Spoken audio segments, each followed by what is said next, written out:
It was nowhere near as lively as the press conference with Theresa May, and not very revealing. No. If the central question was about Russian meddling in the 2016 election, we didn't gain much knowledge from what President Trump had to say, and certainly nothing from what President Putin had to say.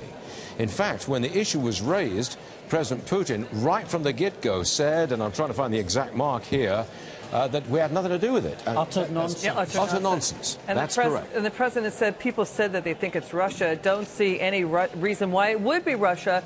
The president didn't take this opportunity to condemn Russia for attempting to sabotage the U.S. election.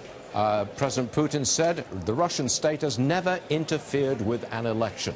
Right. Questioners from the floor said, well, a question to President Trump, will you denounce the 2016 election and tell President Putin that you should never do it again?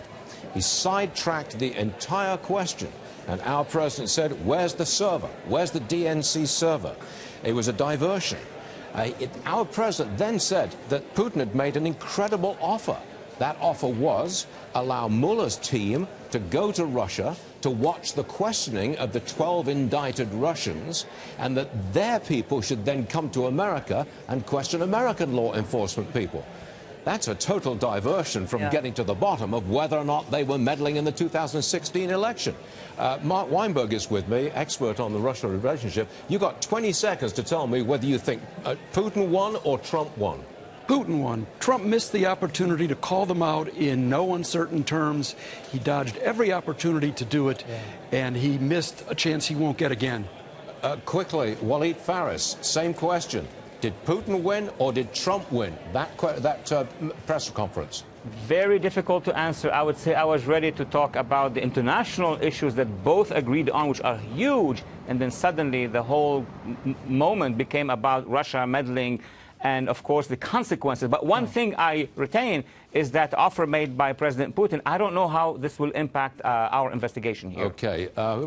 Ashley, you were watching along with me. Your comment, please. I think you're right. I think Mr. Putin, we know he's sly. We know he's a great KGB negotiator. He has all of that, and I think he outmaneuvered our president. I was very surprised. I thought Mr. Trump was going to push hard. This was his opportunity to get right into the face of Vladimir Putin and say, why did you interfere or try to interfere in our And he election? didn't do that. Instead, the president said Putin made a strong and powerful denial. Again, Russia has sabotaged the U.S. election. The president did not. Well, they tried to. Well, they tried to affect. Well, they did break election. into state electoral systems and broke into the DNC server, and emails were leaked.